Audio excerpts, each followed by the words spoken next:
Very very good morning बच्चों। CA inter other law one shot revision general clauses act 1897 का। बहुत बार बच्चों को अदर लॉ टफ लगता है, लेकिन अगर आपने अदर लॉ को एक बार भी पहले तरीके से पढ़ा है तो हम लोग वन शॉट में पूरा अदर लॉ आपको कैसे याद होगा ये करेंगे हम लोग क्लास में ही याद करेंगे। आप जहां भी बैठे हैं जैसे भी हैं, बस लाउड होके बोलिएगा जो बोले मेरे साथ साथ। तो सबसे पहले ये जो एक्ट है जनरल क्लॉजेज एक्ट 1897, नाम क्या है पूरा इसका? General clauses act 1897। It was enacted and comes into force on 11th March 1897। किस दिन फोर्स में आया बोलो? 11th March 1897। ऑब्जेक्टिव क्वेश्चन है ये। जनरल क्लॉजेज एक्ट किस दिन फोर्स में आया? 11th March 1897 to consolidate and extend the General Clauses Act 1868 and 1887। यानी जो जनरल क्लॉजेज एक्ट अभी आप पढ़ रहे हैं, इससे पहले पुराने जनरल एक्ट 1887 और 1868 थे, उनको कंसोलिडेट करके, उनको मर्ज करके और उनमें अमेंडमेंट करके, और ये आपका जनरल क्लॉजेज एक्ट है जो अभी आप पढ़ रहे हैं 1897। इसे लॉज ऑफ ऑल लॉ भी बोलते हैं। इसका कोई टेरिटोरियल एक्सटेंट नहीं होता बेटा। टेरिटोरियल एक्सटेंट नहीं होता मतलब जैसे आप बोलते हैं ना कि Indian contract act is applicable to whole of India, companies act is applicable to whole of India, तो इसका कोई टेरिटोरियल एक्सटेंट नहीं है। या फिर जैसे आप इनकम टैक्स में पढ़ते हैं कि Indian territory plus 12 nautical miles, GST में पढ़ते हैं Indian territory plus 200 nautical miles, तो उस तरीके से इसका कोई टेरिटोरियल एक्सटेंट तो नहीं होता। लेकिन जहां जहां सेंट्रल एक्ट लगेगा वहां वहां जीसीए लगेगा। क्या बोला मैंने? This is applicable everywhere where a central act is applicable। जहां जहां सेंट्रल एक्ट लगेगा वहां वहां जनरल क्लॉजेज एक्ट लगेगा। यानी ये बोलता है तू जहां जहां चलेगा मेरा साया साथ होगा। यानी जनरल क्लॉजेज जहां जहां सेंट्रल एक्ट चलेंगे वहां वहां एप्लीकेबल हो रहा है बेटा। इसका कोई टेरिटोरियल एक्सटेंट नहीं है, लेकिन जहां जहां सेंट्रल एक्ट एप्लीकेबल होगा वहां वहां जनरल क्लॉजेज एक्ट की एप्लीकेबिलिटी है।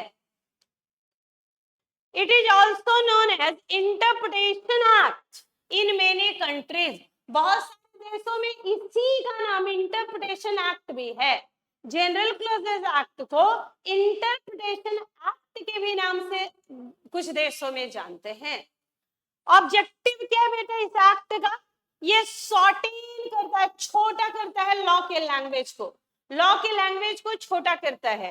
अगर मान लो आपको डॉक्यूमेंट्स पढ़ना है तो बार बार डॉक्यूमेंट्स का मतलब anything written express, anything written express described on any substance by way of FLM figure, letters, matters for the purpose of recording। इतना लंबा नहीं बोलना, लाइन में बोल दो डॉक्यूमेंट सामने वाले को समझ में आ रहा है।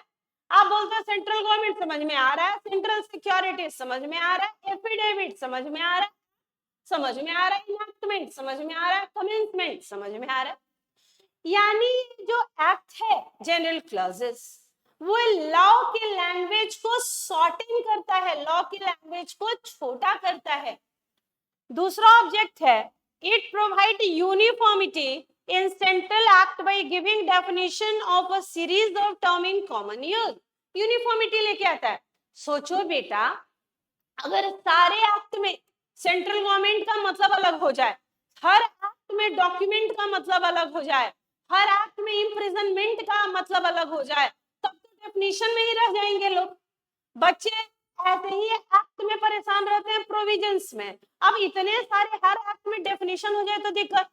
आपको तो नहीं पढ़ना, आप सीए स्टूडेंट हैं, आपको लेबर लॉ नहीं पढ़ना, लेकिन जो सीएस या सीए में बच्चे करते हैं उनको लेबर लॉ पढ़ना है। आपको पता है लेबर लॉ में चाइल्ड का डेफिनेशन चाइल्ड लेबर में अलग है, फैक्ट्री में अलग है, वेजेस में अलग है, मतलब अलग अलग एक्ट में कि वर्ड के मतलब अलग अलग है। अब सोचो इसको याद करना कितना डिफिकल्ट होता होगा।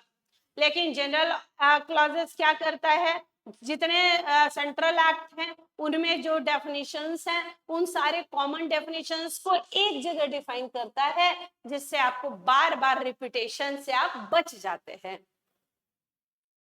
To avoid superfluity of language in institute wherever it is possible, और बार बार सुपरफ्लुइटी ना हो लैंग्वेज में, बार बार एक ही चीजें ना हो, नो रिपीटेशन हो, तो एक ही जगह यहाँ पे खत्म कर दिया डेफिनेशन। इसका प्रीएम्बल क्या बोलता है बेटा, प्रीएम्बल एक्सप्रेस करता है एसओपी। आपको पता है प्रीएम्बल क्या बताता है, SOP. What is SOP? Scope, object and purpose. Whenever there is ambiguity in understand any provision of act, it is accepted to construct. It cannot override the provision of enactment. Act में जो लिखा है उसको ये override नहीं करता, लेकिन उसको clarify करता है। उसमें अगर किसी तरीके की कोई ambiguity है, vagueness है, clarity नहीं है, तो उसको दूर करता है। जनरल क्लॉजेज एक्ट को हम दो भाग में बांटेंगे और पढ़ेंगे, दो भाग में बांटेंगे और पढ़ेंगे। पहला पार्ट है कॉमन डेफिनेशंस का और दूसरा पार्ट है रूल्स ऑफ स्पेसिफिक इंटरप्रिटेशन का। पार्ट में पढ़ेंगे, जैसे आज की क्लास में हम कॉमन डेफिनेशंस पढ़ लेंगे और उसके बाद हम रूल ऑफ स्पेसिफिक इंटरप्रिटेशन पढ़ लेंगे, तो हमारा जनरल क्लॉजेज एक्ट पूरा रिवाइज हो जाएगा। फर्स्ट पार्ट, इसके दो पार्ट कर रहे हैं हम जनरल क्लॉजेस के। फर्स्ट पार्ट में सारे कॉमन डेफिनेशंस याद कर लेते हैं और सेकेंड पार्ट में रूल्स ऑफ स्पेसिफिक इंटरप्रिटेशन कर लेते हैं। हमारा पूरा जनरल क्लॉजेस एक्ट भी हो जाएगा और आपको आसान भी लगेगा, क्योंकि हमने इसको पार्ट पार्ट में किया है। तो चलो, इंडिया को तीन भागों में बांटिए। इंडिया, सबसे पहले आपको बेटा इस चैप्टर में जनरल क्लॉजेस एक्ट में, इस लॉ में इंडिया समझना होगा कि इंडिया, जब तक हमें आजादी नहीं मिली थी, मतलब 14 अगस्त 1987, 14 अगस्त 1947 तक के भारत को ब्रिटिश इंडिया बोला जाता है। 1793 क्यों लिखा है इन्होंने? ब्रिटिश जो ईस्ट इंडिया कंपनी आई थी उसके बारे में बोल रहा है। उनका स्पेशल अपना एक्ट था, चार्टर एक्ट में बनाए थे उन्होंने, ईस्ट इंडिया कंपनी को बनाया था। तो 1793 से लेके जब तक हम आजाद नहीं हुए थे तब तक के भारत को बोलते हैं ब्रिटिश इंडिया। उस समय जो लॉ मेकिंग अथॉरिटी था, जो लॉ बनाता था, उसको बोलते हैं जीजीसी। जीजीसी मतलब गवर्नर जनरल इन काउंसिल।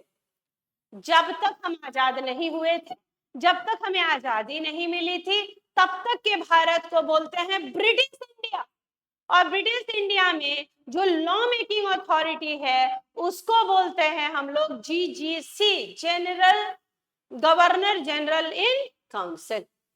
जिस दिन हम आजाद हुए 15 अगस्त 1947, जिस दिन हम आजाद हुए, जिस दिन हमें अंग्रेजों की 200 साल की अधीनता से, गुलामी से आजादी मिली, 15 अगस्त का वो दिन हमारी स्वतंत्रता का दिन, वहां से लेके जब तक हमारा अपना संविधान नहीं आया, गणतंत्र नहीं आया, हमारी रिपब्लिक नहीं आई, तब तक के भारत को बोलते हैं डोमिनियन ऑफ इंडिया।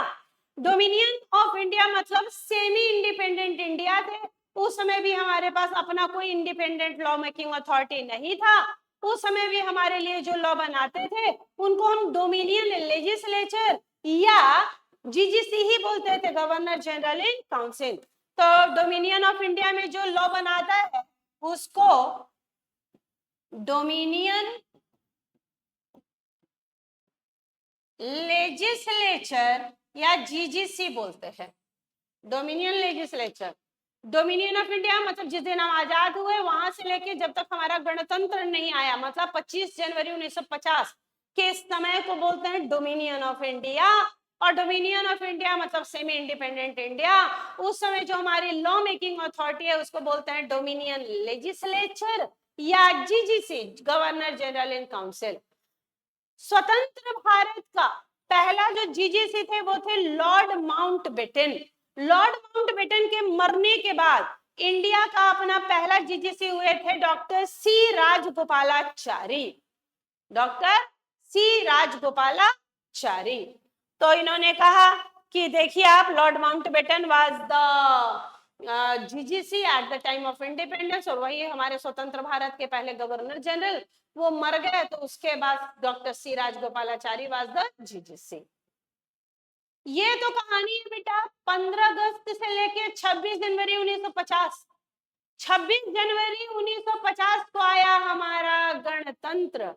26 जनवरी 1950 को आया हमारा गणतंत्र, और हमारा कॉन्स्टिट्यूशन, हमारा सुप्रीम कोर्ट, हमारा पार्लियामेंट। 26 जनवरी 1950 का ही वो दिन है जिस दिन हम गणतंत्र, हमें अपना हमारा गणतंत्र मिला, हमारा रिपब्लिक मिला, हमारा संविधान मिला।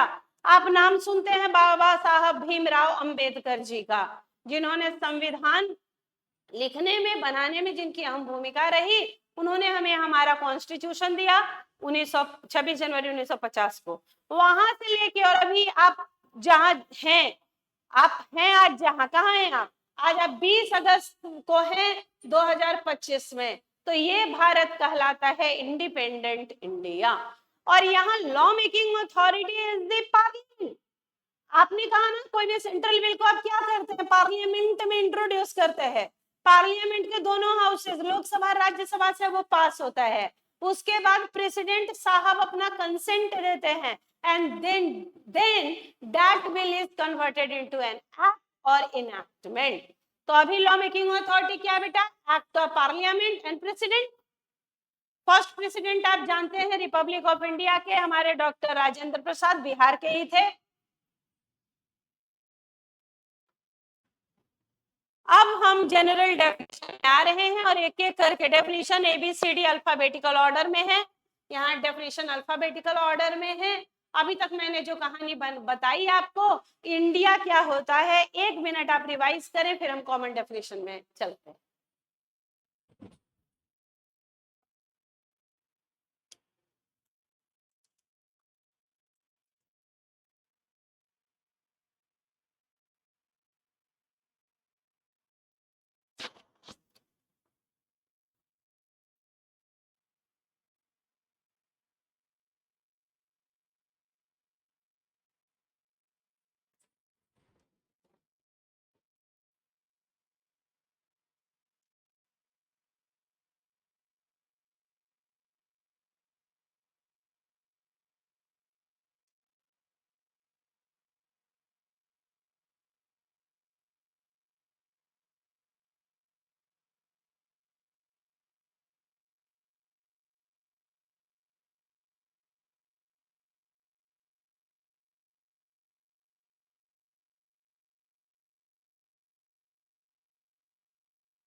चलो बेटा, आते हैं डेफिनेशन में। डेफिनेशन का सेक्शन है 3। जनरली अभी तक आपने देखा कि डेफिनेशन का सेक्शन 2 होता है, लेकिन याद रखिएगा जनरल क्लॉजेस एक्ट में डेफिनेशन सेक्शन 3 में दिए गए हैं।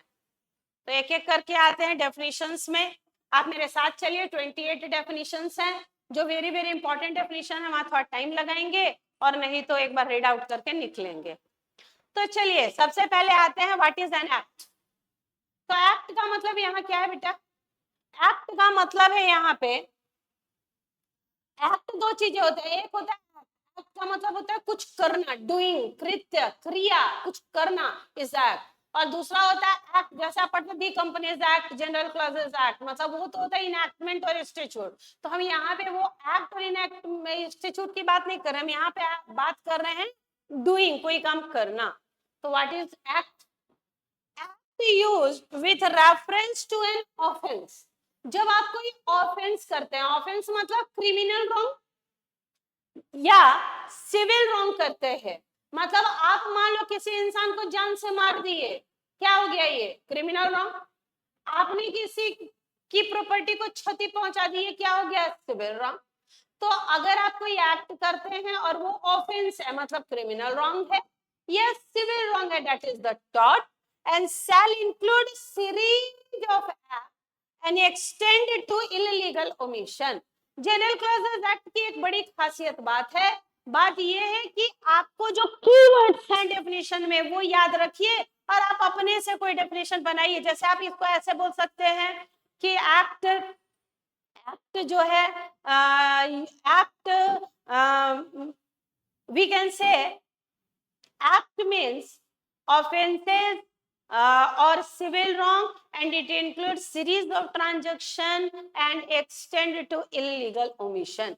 यानी आपको ऑफेंस याद रखना है। एक्ट का मतलब होता है ऑफेंस मतलब क्रिमिनल रॉन्ग, एक्ट का मतलब होता है सिविल रॉन्ग मतलब टॉर, एक्ट का मतलब होता है सीरीज ऑफ एक्ट और एक्ट का मतलब होता है illegal omission. Series of act मतलब मान लो बेटा आपको किसी इंसान को मारना था तो आपने उसको बंदूक से नहीं मारा, चाकू से नहीं मारा, छुरा नहीं चलाया, लेकिन आपने क्या किया कि आपने उसको एक रूम में बंद कर दिया, अंधेरे रूम में बंद कर दिया और उसको खाना पीना नहीं देते हैं।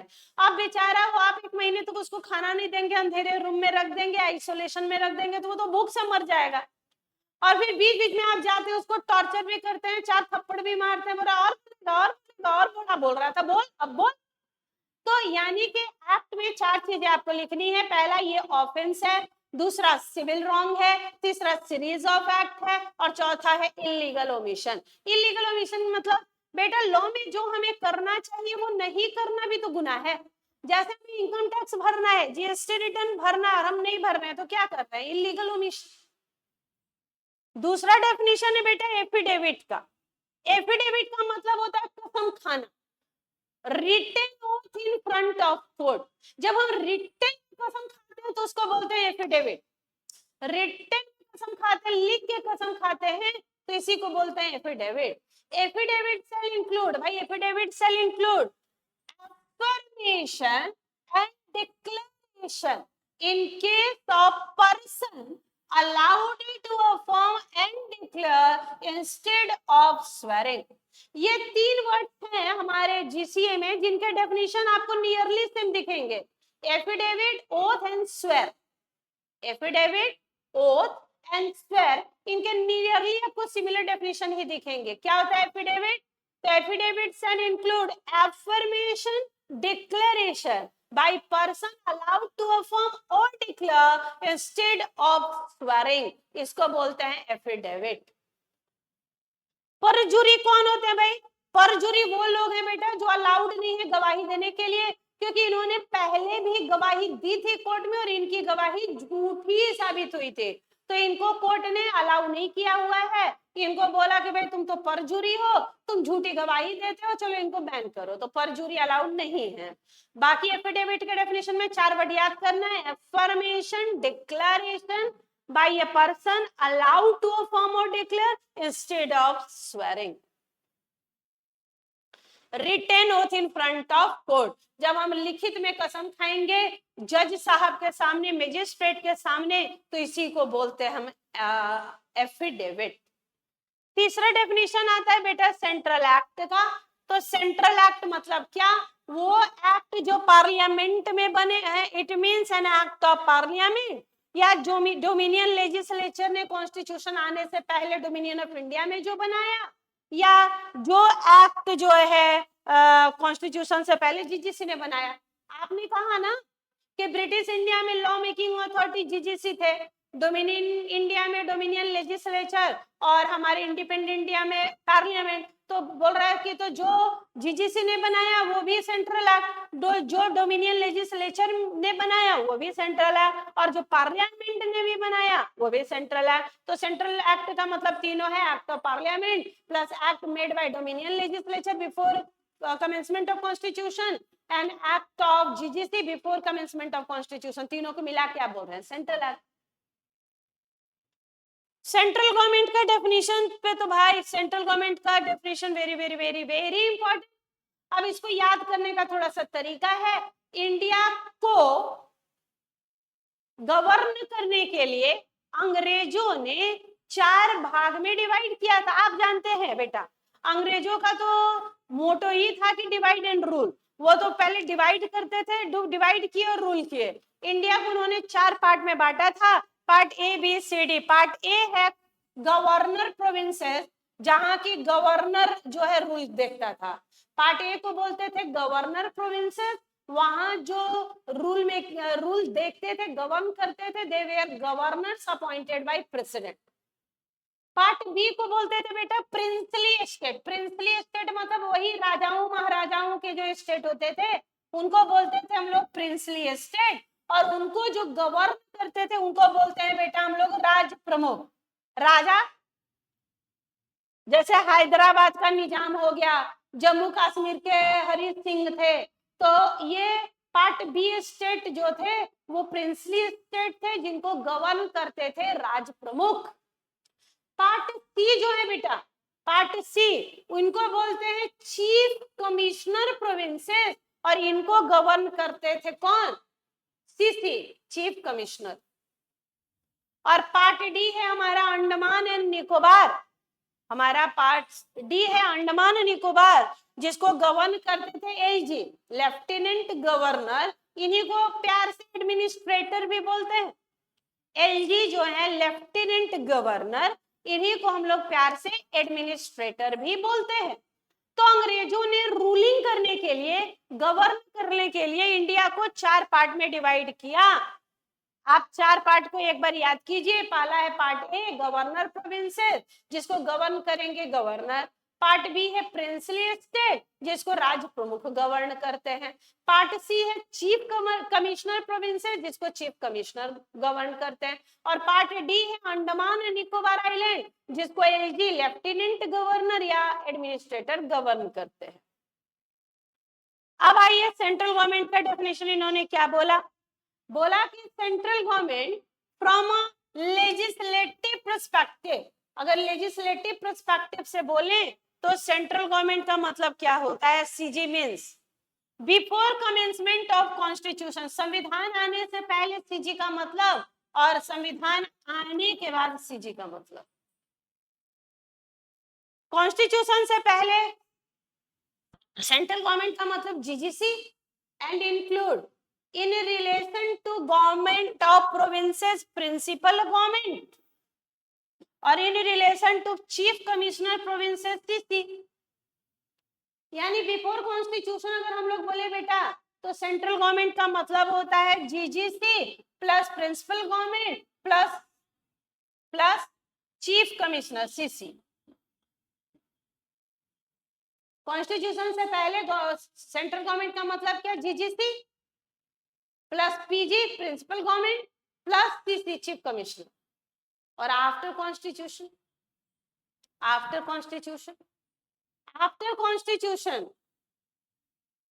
सेंट्रल गवर्नमेंट का मतलब प्रेसिडेंट। जो काम आपने स्टेट गवर्नमेंट को दिया उसके लिए state government, the central government. और पार्ट सी स्टेट जो थे चीफ कमिश्नर वाले, उसके लिए चीफ कमिश्नर। और जो यूनियन टेरिटरी है जैसे अंडमान निकोबार, उसके लिए एजी या एडमिनिस्ट्रेटर। तो इन्होंने देखो क्या सीजी का मतलब, सीजी का मतलब प्रेसिडेंट है। सीजी का मतलब जो काम आपने स्टेट गवर्नमेंट को दिया वहां स्टेट गवर्नमेंट है, जो चीफ कमिश्नर प्रोविंसेस है वहां सीसी है, और जो यूनियन टेरिटरी है वहां एडमिनिस्ट्रेटर। मतलब ये शॉर्ट वाला डेफिनेशन आपको याद करना पड़ेगा। ये शॉर्ट वाला डेफिनेशन आपको याद रखना होगा तो आप कहानी लिख पाएंगे बेटा।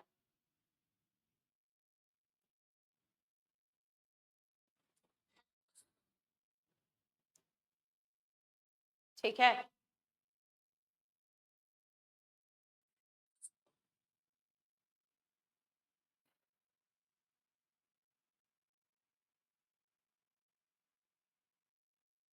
चलिए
चलो बच्चों आगे बढ़ते हैं। अभी तक आपने डेफिनेशन देखा एक्ट का, एफिडेविट का, उसके बाद आपने डेफिनेशन देखा सेंट्रल एक्ट का, सेंट्रल गवर्नमेंट का। नेक्स्ट डेफिनेशन में है कमेंसमेंट। कमेंसमेंट मतलब शुरू कब हुआ। तो जनरली सेक्शन 1 बताता है कि ये एक्ट किस दिन फोर्स में आया, नहीं बताया तो जिस दिन नोटिफाई हुआ। सेक्शन 1 ने भी नहीं बताया, ऑफिशियल गैजेट में नोटिफाई भी नहीं हुआ, तो enactment date is equal to commencement date. जिस दिन प्रेसिडेंट का कंसेंट मिला उसी को कमेंसमेंट डेट मान लेते हैं अंग्रेजी में। Commencement it is used with reference to an act or regulation comes into force। किस दिन कोई फोर्स में आया उसी को बोलते हैं commencement. It is usually mentioned in section 1। कहां लिखा होता है कि एक्ट किस दिन आया, सेक्शन 1। यूजुअली कहां लिखा होता है कि एक्ट किस दिन आया, सेक्शन 1।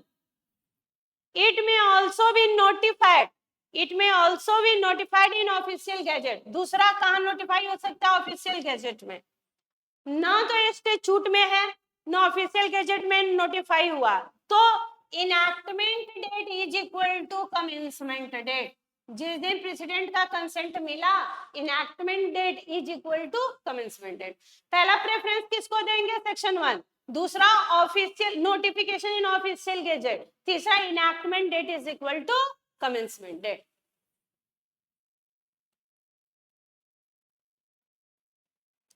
जनरल क्लॉजेस एक्ट में ये लॉ ऑफ ऑल लॉ है, इंटरप्रिटेशन लॉ भी बोलते हैं, कोई टेरिटोरियल एक्सटेंट नहीं होता। ये दो पुराने जीसीए 1868 एंड जीसीए 1887 को मर्ज करके बना है, उनको कंसोलिडेट करके एमेंड करके बना है। 11 मार्च 1897 को फोर्स में आया था। फिर आपने कहा कि ये लॉ के लैंग्वेज को शॉर्टन करता है, एम्बिग्यूटी को हटाता है, सुपरफ्लुइडिटी को खत्म करता है। इसका प्रेम्बल जो है एसओपी बताता है, स्कोप, ऑब्जेक्ट एंड पर्पस, और जो एक्ट में लिखा हुआ है उसको प्रेम्बल कभी भी ओवरराइड नहीं कर सकता। जीसीए को आपने दो पार्ट में डिवाइड किया। पहला पार्ट है कॉमन डेफिनेशंस का, दूसरा पार्ट है रूल ऑफ स्पेसिफिक इंटरप्रिटेशन। हम लोग कॉमन डेफिनेशन पढ़ रहे हैं, पार्ट 1 पढ़ रहे हैं, जिसमें अभी तक हमने 4 डेफिनेशन पढ़ा, 5 डेफिनेशन पढ़ा। आगे बढ़िए। What is document, what is document, what is document, document any matter जो वेड है, वेड मतलब रिटेन है, एक्सप्रेस्ड है। एनी मैटर जो रिटेन है, एक्सप्रेस्ड है, डिस्क्राइब है। Any matter which is wade, wade मतलब written, express, describe on any substance. आप पत्थर पे कुछ लिख दीजिए, मेटल पे कुछ लीजिए, कागज पे कुछ लिखिए, जहां भी कुछ पे भी लिख सकते हैं एनी मैटर। पत्ता पे लिखिए, पत्थर पे लिखिए, कागज पे लिखिए, मेटल्स पे लिखिए, लकड़ी पे लिखिए, कपड़े पे लिखिए, ये सब क्या on any substance. Anything wade, wade मतलब written, express, described on any substance, any substance by means of, कैसे लिखेंगे, एफएलएम। एफएलएम क्या होता है भाई, letter, figures and more than one of those means.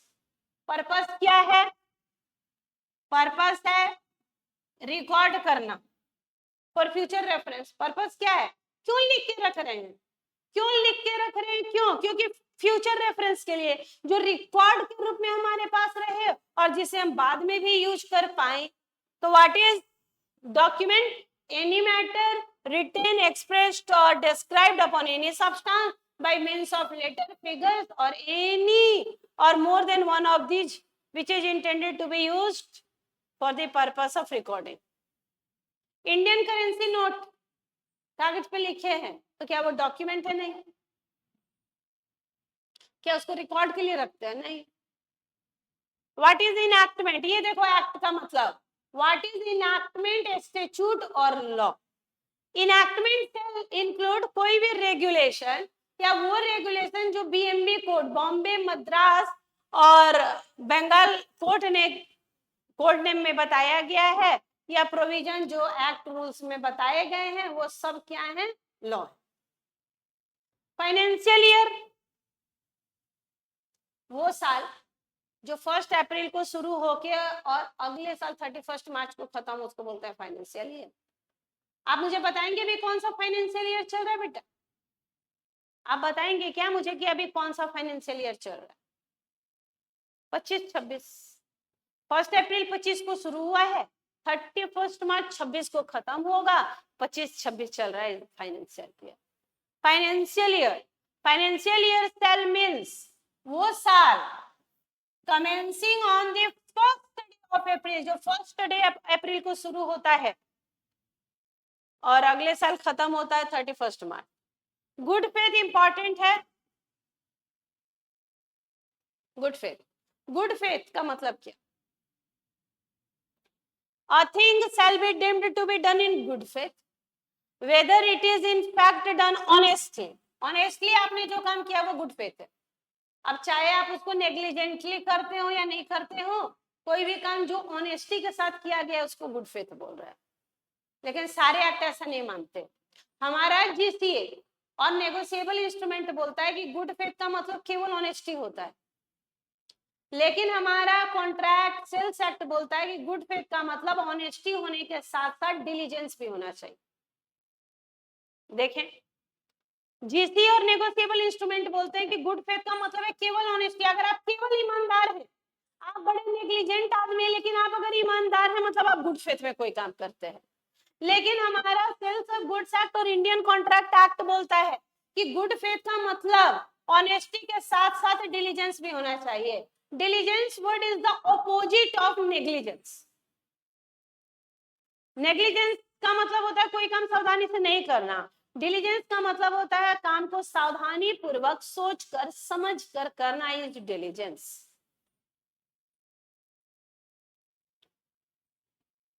यहाँ पे एक केस हुआ था, अगर आपको याद हो तो, मोंग ओंग पू वर्सेस मोंग सी मोंग का। मोंग ओंग पू वर्सेस मोंग सी मोंग का केस हुआ था, जिसमें इन्होंने सेल्स ऑफ गुड्स एक्ट वाले को ही बोला कि as a man of ordinary prudence आप कोई परचेज करने जा रहे हैं और आंख बंद करके परचेज करके आ रहे हैं तो इसको गुड फेथ नहीं मानेंगे, आंख खोल के परचेज कीजिएगा, डिलीजेंस होना जरूरी है। देखिए क्या फैक्ट आया, as a man of ordinary prudence honest purchase made carelessly. आपने बड़ा ऑनेस्ट परचेज किया, लेकिन परचेज कैसे किया बेटा? Carelessly, without making proper enquiries, तो इसको हम गुड फेथ नहीं मानेंगे। टाइटल आपको देने के लिए आप जाएं, आप पढ़ते हैं caveat emptor, let the buyer beware. Buyer ना खोल के सामान खरीदना ना, सामान आपको सिर्फ पता है कि कैसा चाहिए और आपको पता है कि ये सामान आपके पर्पस को फुलफिल करेगा कि नहीं करेगा। आप आंख बंद करके क्यों सामान खरीद रहे हो? कल अगर आप सेलर को दोषी ठहराओगे तो उसका दोष कैसे हुआ?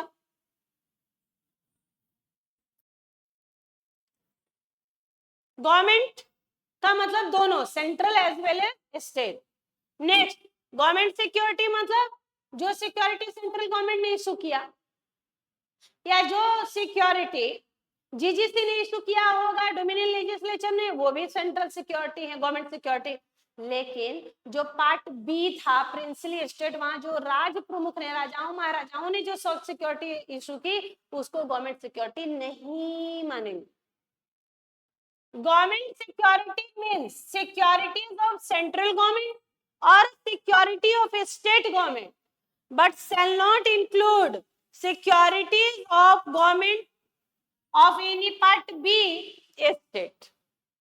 मतलब राज पार्ट बी स्टेट क्या था? प्रिंसली स्टेट, जो राजाओं महाराजाओं राज प्रमुख के द्वारा चलता था। तो जो भी central government state government security issue करे will be the government security. लेकिन पार्ट बी स्टेट में जहां राज प्रमुख ने, राजाओं महाराजाओं ने जो सिक्योरिटी इशू की, उसको सेंट्रल सिक्योरिटी नहीं मानेंगे, सॉरी उसको गवर्नमेंट सिक्योरिटी नहीं माने। आगे बढ़िए, इमूवेबल प्रॉपर्टी इंपॉर्टेंट है, याद रखते थे इसको एलबीटीटी। एल मतलब लैंड, बी मतलब benefit to arise out of land, T मतलब things attached to the earth, और टी मतलब things permanently fasten to anything attached to earth. Land, LBTT. Immovable property important है, इमूवेबल प्रॉपर्टी मतलब LBTT. L मतलब land, B मतलब benefits arise out of land, T मतलब things attached to earth, and T मतलब things permanently fasten to the thing attached to earth. जमीन तो समझ गए, लैंड। बी का मतलब बेनिफिट अराइजिंग, पेड़ पौधे जो लगा रहे हैं हम, फल दे रहे हैं, लकड़ियां दे रहे हैं, टिम्बर दे रहे हैं, हम जो क्रॉप्स वगैरह लगा रहे हैं, पल्सेस लगा रहे हैं, ये क्या है? Benefit arising out of land.